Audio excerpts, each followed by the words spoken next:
This time on Graveyard Cars, we're wrapping up the 340 CUDA, installing the panels and doors on the 70 Hemi Charger.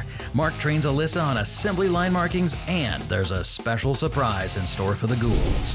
Coming up on this episode of Graveyard Cars.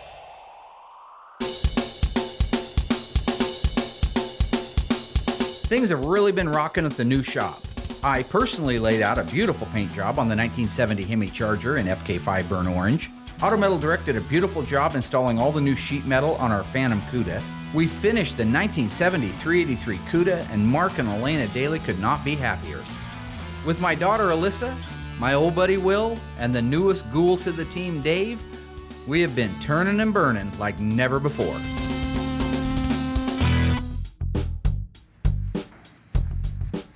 So I had the guys working on this a little earlier, trying to do some of the edges and stuff so we could primer it tonight. Have you looked it over?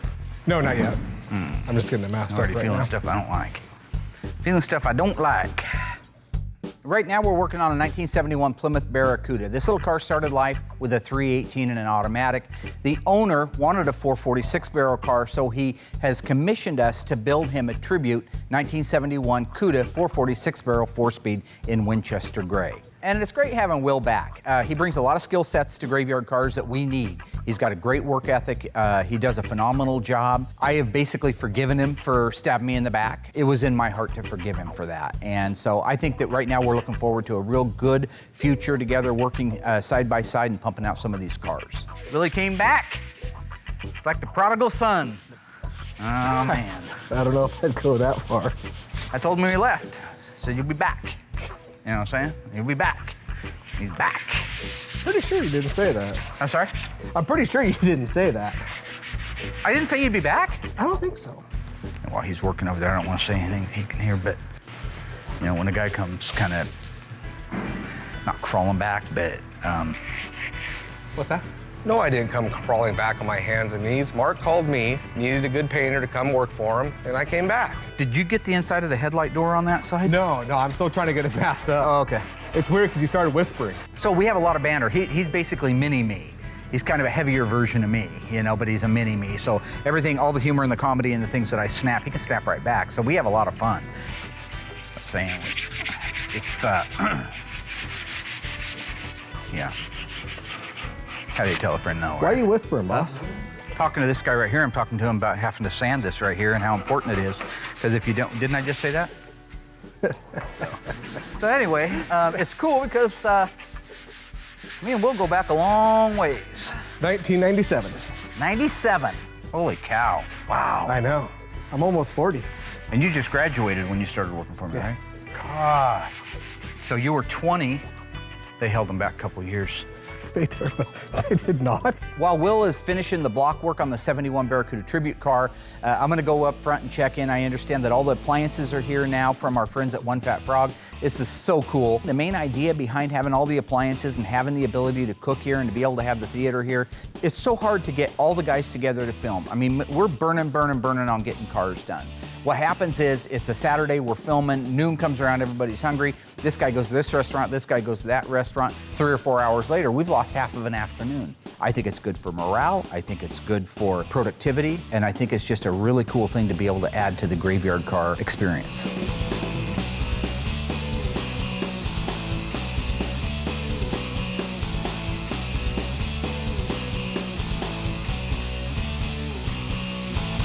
Huh?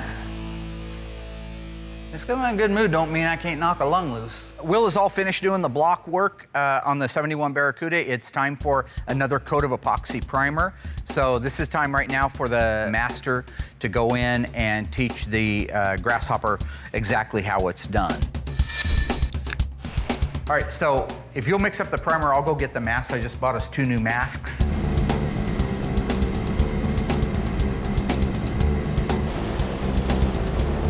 Well, inside the paint booth, I give hand signals, all right? So that's what that's about. When you see me doing this or this or this, I'm giving hand signals like they would in top jet fighters when they can't use communication because they don't want the enemy to overhear it because they're eavesdropping on their conversation. So they'll go like that, means go up, or you know, like when they're bringing them in, they'll go like that. So I'm saying, bring it home, bring it home. So basically all of my hand gestures have a meaning behind them, and he'll learn those. It probably looks like I'm a little bit different out there when I'm doing that, but I think he'll learn some of the different hand signals and find that they're very useful. The hand signals, this is field goal, this is safe, they mean nothing. So whatever he's doing with the whole, hey, they mean, you know, this is a rooster. You know, you put your hand, that's a rooster. You know, so really, I mean, that's it. That's what it is. It's a life spent learning how to do something, and you take it very seriously. All right. So, hand signals might seem goofy to you, but to the guy that's receiving them or the guy that's giving them, it might save a life, or in this case, a paint job. So. Danger zone.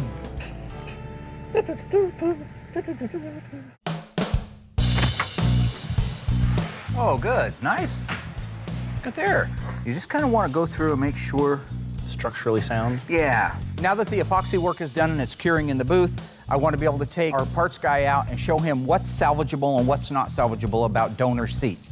Royal used to do upholstery, believe it or not. Really? Yeah. He's like Forrest Gump. Yep. He used to do everything. A little of everything. He hung out with the president. He played ping pong. Yeah. Yeah.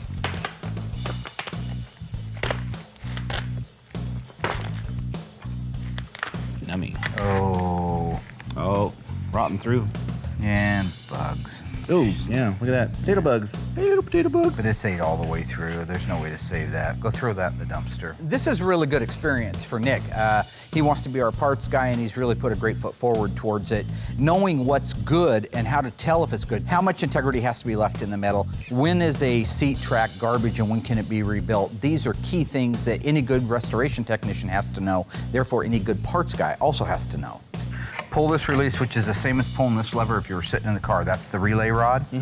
Just pull it, tap it back out of the way. Pop this off. And there, and there are your tracks right there, okay? That's just grease. So now you're down to the seat frame. You can already tell it's not crusty if you look at this. It's been reupholstered. Obviously, they didn't have velour back then. But look, you can still see the nice black paint on it. So why don't you go through there and cut all your hog rings. Nick has a really good idea now as to what's going to be salvageable and what's not. So I'm going to cut him loose to do the rest of the disassembly. Meanwhile, I'm going to go get together with the rest of the team, go over our progress board, and get the week lined out. This is going to cost somebody a dissension. Yeah, I don't know who drew those. Yeah, I think I do. That was me. We actually have a pretty busy week this week. The 426 Hemi engine and transmission and the rear axle assembly are all ready to go in the Charger. I want to get those installed. There's a little bit of detailing that needs to be done. Once that's done, I also want to work with Royal on buttoning up the back end of the CUDA, their 340 CUDA, because time is starting to run out on that project and we need to get it done. If everybody pulls together, does a really good job, I've got a very cool, unique, I think, special treat that folks are going to really, really like. This incredible story becomes more ghastly with each report. This incredible story becomes more ghastly with each report. Okay, guys, so this week we're working on our 70 Hemi Charger and our 1970 CUDA 340 automatic rear window louver car. I want to get the sheet metal put on. That's the doors, the fenders, the hood, okay? Once that's done, I want to raise it up in the air and get the drivetrain installed. That's the motor, the transmission, the K-member, the rear axle assembly. Before we do the drivetrain, Alyssa, you need to put all the markings on. So I'm going to work with you on the finer points of detail, all right? I'm going to work with Alyssa on the installation of all the assembly line markings and the original part numbers. I think she's going to do really well at that. Meanwhile, the rest of us can start putting the rest of the sheet metal on the car. So by the end of the week, I want that on. I want the drivetrain in it, and I want all the sheet metal on it. Bob's little 1970 CUDA 340 rear window louver car. I want to get all the rest of the back end of that wrapped up so that we can move it forward towards getting it done in the next 2 weeks. We still got our little 340 CUDA over here that we're running a little bit out of time on. I think we're okay, but we got to keep pressing forward. Just because we have something over here doesn't mean we don't have something over here or over there. So between everything, I think we're going to have a really good week. So we're going to run out of time soon on it. It feels like we're doing really good because we're knocking out a lot of hardware, but tomorrow's going to be here before you know it. So let's rock and roll. Take those two seats up and put them somewhere in his parts room so we have that bench to work off. I want to get all of the bolts set out for the fenders and the doors for this car so we can get the sheet metal. You want that whole thing cleared off? I want the whole thing cleared off unless it says Hemi Charger. Okay. Working on the balance that Mark and I started yesterday, and nothing's lining up. Roy, you need a toupee, I decided, buddy. No, I'm fine. Nah, I'm sick of your bald head, No, man. I'm fine. Tired of it. Well, You need a toupee, and that's what I'm gonna buy you for your birthday, bud. A good look. I buy just me watched any- Seinfeld where Costanza You can got buy- one. You He can looked buy good in anything it. you want. Elaine hated it. See, This it is back's not smaller. lining up. Okay, you want to stop screaming for a minute? I think we had the wrong hardware in there. Mm-hmm. I think these are okay that we did, but I think these are too big. Look at the factory size of the stud. See, that'll allow us, I think, more latitude. Gosh, those are so small. Nice. That will allow for more adjustment. It will. Yeah. Where do you want the 70 Charger parts? They can just be out. This They- will all be here then? Yeah, we're looking. What I'm going to be looking for is the hardware that holds the doors Right and here. the fenders on. So you're going to need to get things out. Okay. And we're going to need door latches too. Okay. You're butting up against it right there. This doesn't go anywhere. That should move over a little bit. It fits the hole perfectly. It does there, not when you move it over. The thing about the Valance is the body men should always take the time to pre-fit them. In this case, they didn't take the time to pre-fit them, so it means extra work for us to be able to get the style lines on both sides to line up, along with lining up with the center bracket and the rear body panel. We'll get there, it just takes a little bit of extra time if the pre-fit isn't done. Mark thought these were the right ones first, but as it turns out, they were wrong. These were for the Valance clips, and Mark was guessing that these were right, and they're not for this car. They're right for some of the B-bodies, but the E-bodies use the smaller one and the smaller clip. That way it gives you a little bit more adjustment in the balance. Yeah, I did have the wrong diameter of stud, but at least I knew that it took a stud, okay? He would have been putting bolts in there. He'd been wrenching it like crazy trying to get into this no access area. And Roy's just looking for any chance that he can be the man. Once you get the rhythm, once you get her going there, you know. Come on, get rhythm. You got none, buddy. Huh? I got more rhythm than you do. No, you don't. Yeah, I do. Roy, you haven't got any rhythm, bud. I'm sorry. I see chattering your teeth and tapping your foot to the ground nervously is not rhythm, bud. Rhythm, you've seen me dance, okay? That's rhythm. We've all seen you dance. It looks like a spasm. While Royal and I are working on the 7340 CUDA rear Valance, I've got Will out looking for the correct hinges that were pre-fit already for the doors for the 70 Hemi Charger. Will has been doing an outstanding job. He's a team player. He's working his butt off to make this work, and I'm very proud of him. No hinge. No hinge. There's 2 boxes over there, Damn it.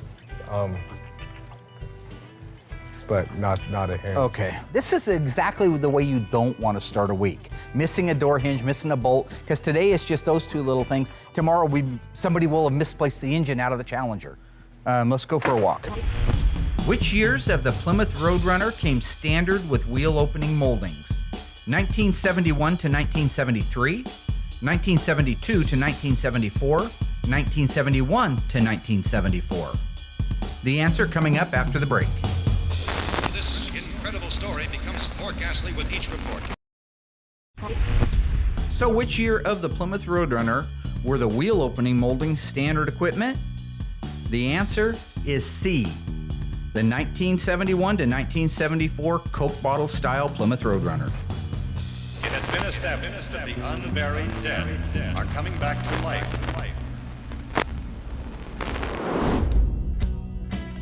And this is the only one that you have? Yes, sir. And I went to the 2 boxes that are underneath Dave's bench. All right, let's go see if we can find one. I think I saw another one of these upstairs. But the parts room, once again, has saved the day. Being organized, having everything in place. Now we can get back to working on the car, get the doors installed, get the fenders installed, and get the hood ready. Yeah, that's it. Oh, sweet. Yep. Left and a right. Look at that. These hinges can go a multitude of ways, so I'm just sending Will out back, look at a 68 to 70, and see exactly how they went on from the factory. There's a chance, there's always a 50-50 chance I'll put it on the wrong side. I just want it to look exactly the way it did at the factory. The rollers and the little check bar go down on the left-hand side, and they go up on the right-hand side. When you're actually out there putting them on the cars, you say, okay, which way was it? Was it upside down or is it right side up? Are those still pretty accessible with the dash in? No. You don't set these now, you're screwed. You know, Will brings up a good point. You can put something together and it'll work, but if it's not correct, in many cases, you'd have to go back and take half a car apart to be able to get access to them. So taking your time and making sure that it's right the first time will save you time down the road. You said the driver's side went down? The passenger side goes down. The passenger side goes down. Yes. Just to be sure, you want to put those in? I'll run out and take a quick look. They're on the bottom. He's crazy. He just walked out and looked at one. They're on the bottom, like I said. That's what I said. Screw you. I said they're on the bottom. What the name of? Rewind it. I said it was. You said the driver's side went down. The passenger side goes down. The passenger side goes down. Oh, you're insane.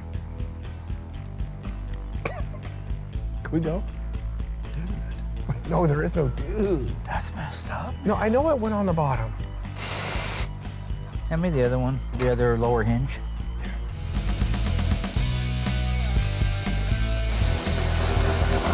All right, let's try to hang the door and see what we got. Roy, you give us a hand with this door real quick, bud.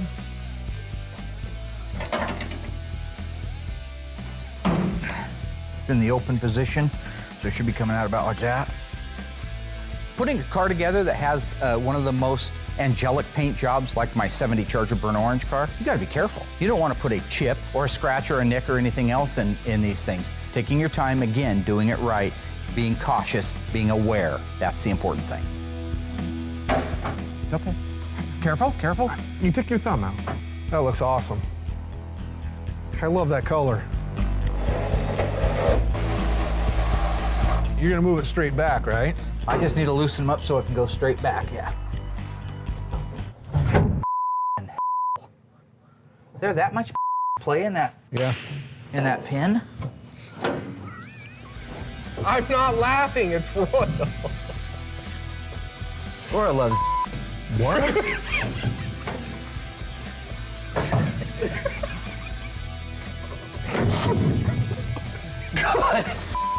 Great.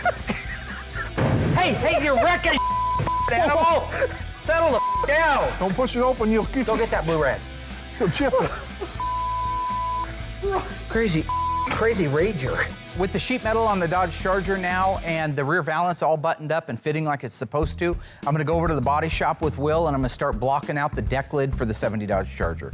Let's put some foo-foo on there. Some what? Foo-foo, some blocking powder, sorry. Foo-foo? Blocking powder.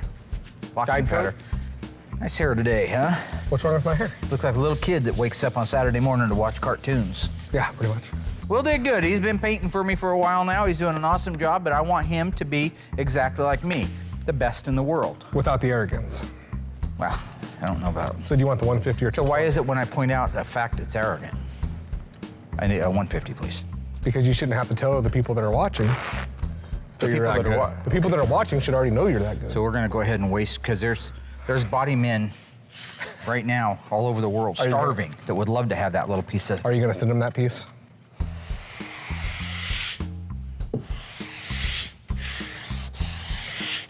Well, it's cutting down nice out here. It's not cutting down so nice in there. But you can see it tapering out here. The puddle is right there. Yep.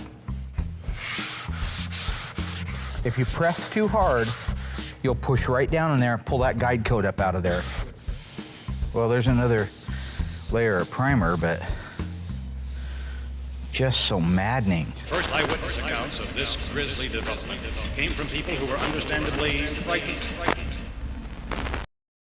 Because of the obvious threat to untold numbers of citizens, this station will remain on the air day and night.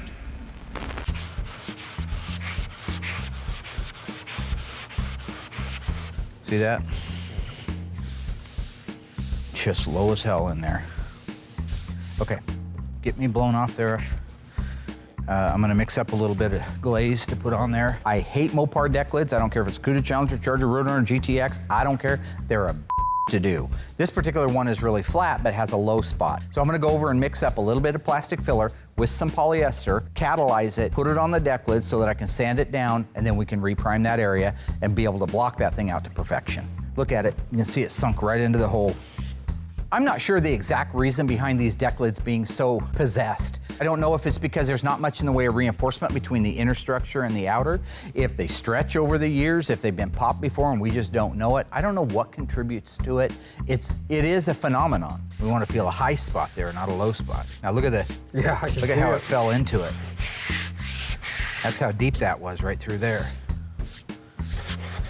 And we're just gonna barely let the block touch that mud.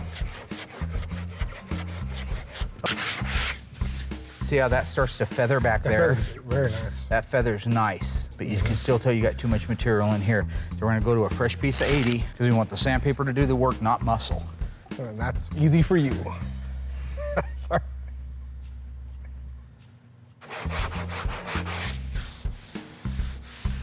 Now feel that. Now go over the top of the center of it. It's as perfect as you're gonna get to feather into the old body work. That's where you're gonna get, and the rest you're gonna bridge. I'm calling it right there. Go ahead and blow that off. I'll put a little bit more on that end down there. Blow it that way so we can blow the shop out that direction. That was the plan. I know it was, Willie. Willie came crawling back to me a few weeks ago. Kind of cool. I just got the word that the transport guy showed up, and it's got my 2 new E-bodies coming to Graveyard Cars. One is a 70 CUDA 440. The other one is a 1970 Barracuda Grand Coupe. The 1970 CUDA with a 440 in it, that's a very unusual engine option. Most 70 E-bodies are 446 barrels or 446 packs. The other car is a 1970 Plymouth Barracuda Grand Coupe 318 4-speed. A couple of really neat cars coming in, and I'm just blessed that we have as much work as we do. See, this is a golden opportunity for Will. A young guy, didn't get to work around this stuff much when he was, a kid. I mean, these cars were off the streets. What do you think, Will? We're ready. This is it, man. This is what you dreamed about your whole life. A good portion of your life? Well, you're 12. How long can you dream? Oh, this ought to just whip right into my skull.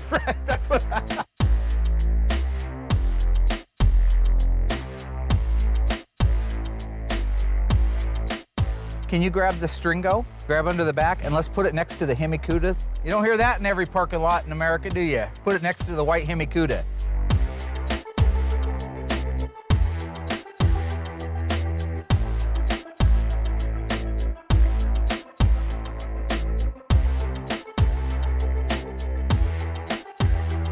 Here we go.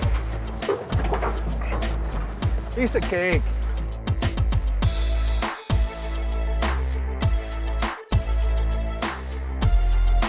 You could have got a 383 and a 4-speed with air, by the way. Oh, you could? You couldn't get it in the 440, the 426, the 446. Still think it's a... You should be learning No, this I stuff. know, but you shouldn't be exhausted by the it. second you get all crazy with everything. Why is rattling off a series it's of not VIN rattling, number? it's being ridiculous.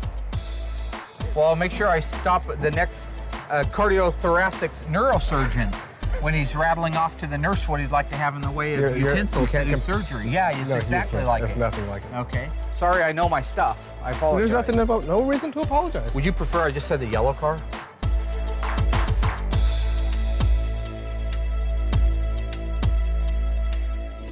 First eyewitness accounts of this grisly development came from people who were understandably frightened. They're coming to get you, Barbara. So we're going to start over here with the transmission. These are the detailed assembly line markings we were talking about. Going over the finer points of detail, I call it, when it comes to putting these cars together.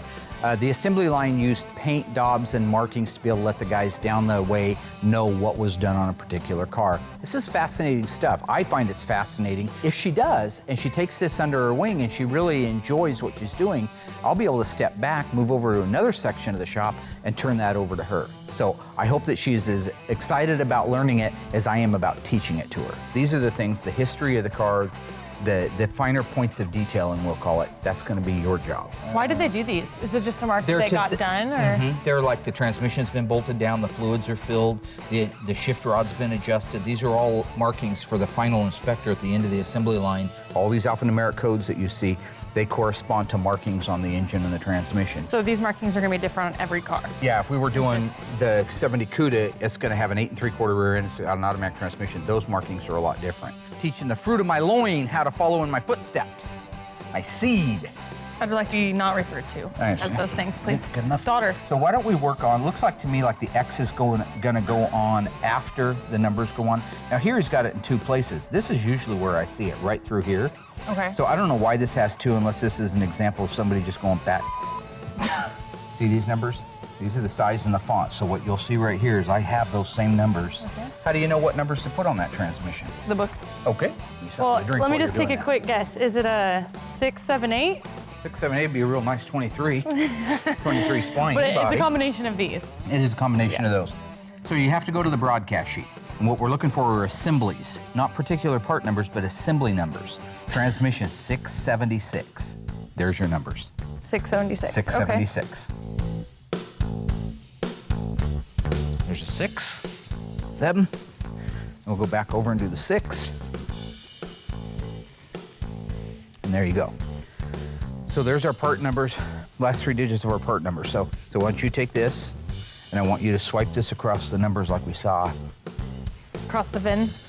Not the VIN, the casting number. It's across the casting number. It's a pretty color.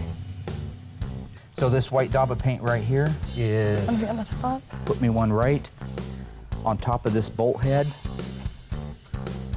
and then all the way to here. So this covers the top of the bolt, the top of the washer, and into that area right there. Yep, beautiful. And then we got a white daub between the 1 and 2 bolts on the transmission. So we got a white daub right here. So wait a minute, this is backwards in the book, right? Because that's self, I'm just trying to figure out how you're getting from the diaphragm to that, because we're looking at it from the opposite side, so I was confused. Alyssa's a bright girl. I mean, obviously, you know, look where she's coming from. But I think she doesn't pay attention, and then she plays catch up. So when we're looking at the driver's side of an engine and transmission, we know the shift linkage is on that side, and we go to the book, but the book's just located on the passenger side of the car. And she says, I don't see it on this side of the engine. Well, of course not. You just pick up the book and walk around 180 degrees, it's right there. When you're looking at like here with the shift rods, see all these shift rods? You don't see them over here. So that's a clue they're not over here. Yeah, Now, giant this one. is what this is all about. Oh It's not my a chance God, for me you're to make the fun of you. worst trainer. Can I like have someone else train me next I time? have Is been Royal told- available? I have been, yeah. Is Royal available? So we have one more white daub. Does this help a little bit? Because now you Yeah. can see the Oh my God, it Look matches at- the picture. Yeah, exactly. I'm learning. I threw you a curveball by being on the other side. I Weird. apologize. I know, it's so weird. You're doing a good job. I'm sorry I'm not a good teacher. You just need to have more patience. Maybe I wasn't a very good father. There's no such thing as a stupid question. You ever hear about I've that? always had a problem with that. You didn't have very many friends in school, huh? Most of them beat me up. Wonder why. Such a likable person. Okay, not on my floor. It's a $250,000 floor. Oh my It'll God. clean up. Oh my God. You're so dramatic. You put a lot of energy on things that don't matter, Dad. This is a polished floor. They cut it down with 40 grit, and then they polished it out with 80, and then they went to 120, 360, 400, 1,000, 2,000, and then they buffed it with a 480 volt machine so that it shines like glass, and you just throw paint on it like a crazy person, like a sociopath burning down a house. Really? I'm a sociopath now? Let's worry about the rear end now. Okay. You know, other people doing this for the first time are gonna feel the exact same way I do. I know it. I know it. But you're my daughter, and I expect perfection out of you, just like you hold me to a higher standard of perfection. Only because all the smack you talk. Let's do the 084 right here.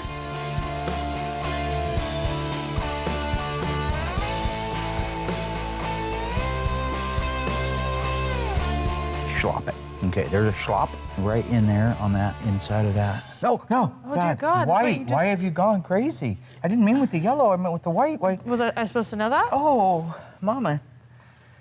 I'm Oh, sorry. you I are thought so I went a little stressful. crazy. Yeah. Nice job.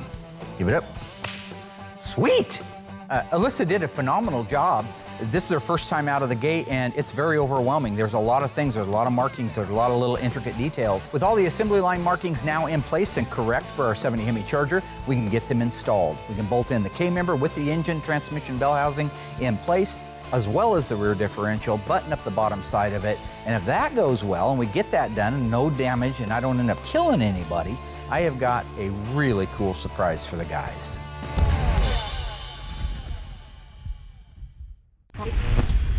True or false? The 1968 to 1970 Plymouth Roadrunners were not available with wheel opening moldings, not standard or as an option. The answer coming up after the break. This incredible story becomes more ghastly with each report. So, true or false? The 1968 to 70 Plymouth Roadrunners were not available with wheel opening moldings. The answer is true. Oddly enough, you could not order an RM package any Roadrunner, 68 to 70 hardtop, post, or convertible with wheel opening moldings. However, in a twist of irony, in 1971 to 1974, they were standard equipment. Because of the obvious threat to untold numbers of citizens, this station will remain on the air day and night. Okay guys, so what I want to do is get the rear end put in the car first, because remember the counterbalance thing? That thing weighs over 1,000 pounds right there, so if we put it in the front and we don't have something in the back to counterbalance it, that thing's going to want to do the endo. So I've got everything set up on it. It should go in really easy. Okay, Will, I'm going to let you do some of this because you haven't done too many of the mechanical things. See how easy this goes together. Me and Royal, the old salty dogs. The 426 Hemi is an elephant, not by nickname, but by reality. You compare it to an engine that has more cubic inches, like a 440, and it dwarfs the 440 because of the massive Hemi heads. Now you have to take this 426 Hemi with this manifolds, with the heads, with all of this stuff, and fit it into the same engine compartment that would accept the 440 or a 318 for that matter. What's the X mean on the rear end? It's an assembly line marking, and I don't know if it meant that all the bolts were torqued down or if it had the fluid put in it. I don't know. Some guys know. I don't know. I thought you knew everything on these. I know it's supposed to be on there. You don't know why? Yeah, I didn't work on the assembly line in 1970. Why No, are but you you're laughing just- nervously, man? I'm not laughing nervously. You just said you're the greatest Mopar. Restoration technician the world's ever known, yeah. So I figured you would know everything. Yeah, well, the second greatest Mopar restoration technician that the world's ever known doesn't even know it gets an X on there. Okay. I just figured you knew. I'm closer to levitating than I am falling. I figured you knew. I guess not. I don't want to put wheels on because Alyssa's got to come back and we're going to do the rest of the detailing on everything once it's in. So like the leaf springs get a swab of white at the front. They also get a red to show that they're actually tightened down into place. Okay. This gets a 2-inch red band around it. Would you like to know how come? Yeah. Yeah, because all styled wheels that you can see through, such as the 15.7 Rally, not the dog dish, but the 14.5 road wheel, all those that you can see through had to show red on the back of the drum. And yet you don't know why X is on the back of the rear. It is either because it's huge. full of... It's not huge, my man. It's huge. I just don't understand. This is the original, as your folks say, original. My folks? Yeah, this is the original pistol grip shifter out What of the folks is car that? the owner's father drove for 30 years. Most people would have just put the new aftermarket one in. I sent this out, spent $300 having it perfectly re-chromed. Because I have what? Because a customer asked. Oh, A heart. yeah, it ain't that big. This is the moment of truth. It's a tight fit. You put that engine in there, you do it without damaging anything, we win. You damage the aprons, you drop the engine back out, we take it over to the body shop and start back over. Okay, the fronts need, I don't know why you guys give up there. The front needs to come this way here. Okay, right there. So, okay, we're just gonna put it in the car. Oh, we are? Not in the car out in the parking lot. I wanna put it in this car. And watch Will, he wants to push it into the traffic. No, I barely, there's no f***ing traffic. The up here. front's really straight, but the back needs to go over. Yep, I like it. Keep coming. So this is where I think we need to come. We need to come farther with the motor so we can get into the wider part of the second. Because Okay, I understand. I don't want to. I actually think it gets narrower at the front, but I think we're good there, Royal. Looks good over here, barely. barely good over here. That's crazy. Look at that thing fitting there. Look at that. That's insane. Hold up. Does it need to go back? Two in the shorts. It needs to go back about an inch. About an inch. Is where we'll be in. Okay. Hold up. There you go. Hang on a second, Mark. I gotta get this tape off. Okay. Go back up a hair. Oh, That's bat shit. Why did you go crazy? What are you talking I'm about? talking about he wanted to go up just a little bit, and you that Hey, big wait. old cement forearm of yours just went. Gentle, finesse. You ever play ping pong? What-ta? What-ta? No. What-ta? No, never. You ever play pool? Put a little bit of English on it? Be-sam. Be-sam. Because this, you're not gonna walk up to a pool table with a cue and just start bashing balls like Bam Bam from Flintstones. I don't play pool. Basically, everything went great. The Hemi engine's massive, so getting it edged just so slightly right in between the frame rails takes that many guys to do if you don't want to scratch everything up. But now everything's up into place. They're bolting down the rest of the K-member bolts. All that's left is fasten all the things together that we've got ready to go together in the suspension. We're ready to let it down and start putting the rest of the car together. The guys did a phenomenal job over the last few weeks. I think they're gonna like the reward that I brought for them. I know that I'm excited as can be. I think they're gonna be equally as excited. Guys, Sand in your eye. check it out. Come here. The thing is when you got Former light, nice little line right here. You have no idea how cool this is. It has been established that the unburied dead are coming back to life.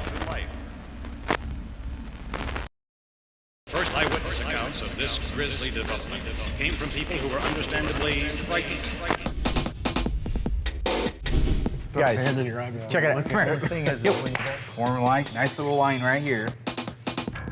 You have no idea how cool this is. What is it? Who is it? Another project. Just what we need is another project.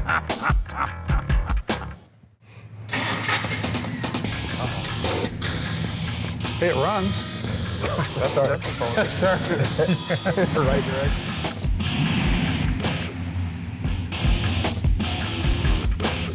That is cool. Oh yeah. Nice. Look at the chrome bumper. That is the car. Look at all the chrome on that. That is nice. That car is sick. 1958 Plymouth Fury, 350 cubic inch, dual 4. Killer car, literally. That's awesome. Is that just an awesome it's car? Awesome. That It is sounds freaking awesome cool. and everything. It's scary. This is really exciting. For me, I've always loved the movie Christine, so to have the actual one of the cars that played a part in the movie come out and detailed as well and as accurate as this one is just a blast. Absolutely walking around on cloud 9. Look at the single backup light in the bumper. Yeah. Look at those fins. Go They're check, cool, aren't they? check the dude out, man. He is Yeah. awesome. That guy is awesome. That's awesome. Hey, That is cool. roll down your window. Check him out. Okay, that's weird. Yep, that's weird. Yep, there's nobody driving it. What? Yep, I don't wait for it. There's nobody in the car. Yeah. There's That's nobody weird. in there. Yeah, yeah. Driven by Satan! Yeah, who's running this thing? The guy who owns this car, his name is Bill Gibson out of Florida, Pensacola, Florida. And he's the guy that looks like he's got a big smile and a remote control in his hand. That's the great Oz behind the curtain Royal, right I there. know you were panting Royal, on this there is for a Bill. minute. I saw the fear in your eyes, man. I could tell. I think that was weird. awesome. It's a Cars little don't drive startling. Okay, Christine, themselves. go ahead. Take a break. There we go. Thank you, girl. Awesome. Bill Gibson, this is my beautiful, lovely, significant other, Christine. Been in contact with Mark for a while, and Christine insisted that we had to come down and visit you guys at Graveyard Cars. Bill really went out of his way to make this happen. This is one of those lifetime experiences that we'll always have at Graveyard Cars. It'll make it into one of our posters. It'll be in our kitchen or our lobby or one of the other areas that we hang out, because this is part of the fabric of the life of Graveyard Cars. This is considered a classic car, but it's everything a classic car should be and more. I mean, it's red and white, which is the ultimate color. Got awesome lines. It's got the fins, which is, you know, distinguishes that era, and all the chrome. And I mean, it's cool. The tinted windows make it look so mean. The headlights flash in, and it's a cool car. I think Christine's really cool. I mean, how often do you get to be this close to a real movie car? This is really cool to me because seeing this car is a 58 Plymouth, and I had a 58 DeSoto, which is real similar. Just really big, round-fendered, big fin, sexy car. Can I open this side? Sure, go right ahead. Oh my gosh, can we sit in there? Sure, You sure? go for it. Just watch that seat. Why are you afraid to get in here? As long as you don't eat I didn't see cheeseburgers, you're anybody fine. driving. There you go. Uh-oh. But when that seat started rolling forward, the expression on his face was priceless. That was awesome. I need, huh? Hey, It's on fire. It's on Is it supposed to be smoking like that? Can I get out now? Call y'all. Yeah, it's all fun and games till the 52-year-old high cholesterol guy flops. I got medical problems, man. I know everybody wants to make it like it's some funny thing that I actually freaked out when the seat started moving. I knew it was going to move. Of course you didn't. Show me under the hood. Now, Oh, the sure. original Christine had a 350 cubic inch dual 4. Is that what this is? That's correct. The 350, It does have that? And it does have this. Oh, I thought for sure it was just a motor. I didn't know It's you. a 318, 350 Golden Commando. 1 year big block Holy that did it. crap. That is a Golden Commando motor. Oh, that is beautiful. The book originally came out with listing Christine as a Fury, a special order Fury, red and white. This is actually a Belvedere, which was one model below the Fury itself. I think in the book, Stephen King wanted to call it a Fury because of the name, so they made it look like a 58 Fury, but 58 Fury only came in one color. Fury, of course, was a buckstone beige with a white top. There's a limited production, a little over 5,000 of them, so they were all painted the same. So in order to do this, you cannot order an actual Fury, so a lot of people who wanted the red and white combination would just step it down, order the Belvedere, order the Sport Tone Special, and all the little addition. The bumper wings were an added option. The 350 Golden Commando, which was a rare motor, actually Plymouth's first big block, one-year motor. And that could be ordered if you can get something like that. So they could sort of do those things, those options back then. To commemorate the visit of the world-famous Christine, I decided that I would actually get the DVD on Blu-ray, set it up in our theater, and show it to the guys. Bill also had a surprise for us, and that was all of the stars of the movie actually signed the inside of the deck lid, so we got to see what everybody wrote. Don't eat in this car. I could miss that one. Yeah. I'm sure she'll be glad Can I drive to it? ride her life. Yeah, we'll let you drive it. Well, we'll have to ask her first. But I don't think. I don't know if I'd sit in that seat again.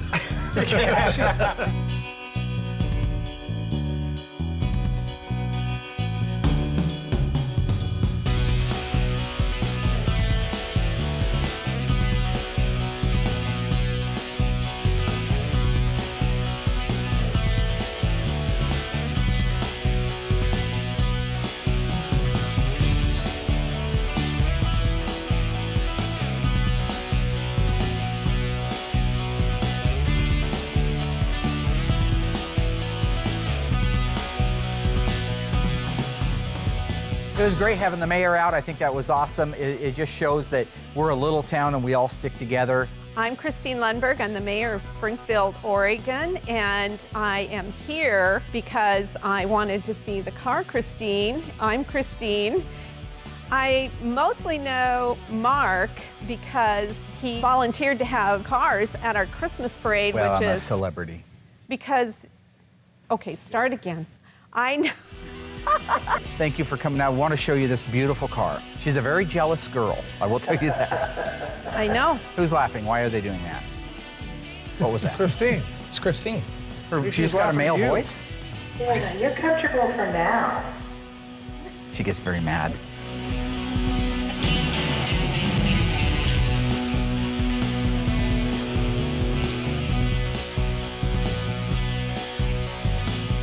As I drive Christine down the road, it's really cool to be able to reflect back and know that we had a really good, productive week. We got our 1970 CUDA back end all buttoned up. I got to spend time with Alyssa and teach her how to do the assembly line markings on the drivetrain for the Hemi Charger. We got the fenders and the doors installed and aligned on our 1970 426 Hemi Charger. We got the drivetrain installed to perfection.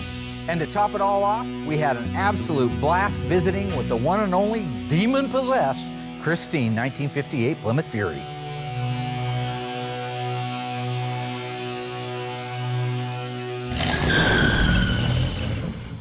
Next time on Graveyard Cars. The team struggles to work with aftermarket parts. Alyssa gets her hands dirty. And the ghouls team up to tear down two cars that are worth more than their lives. Coming up next time on Graveyard Cars.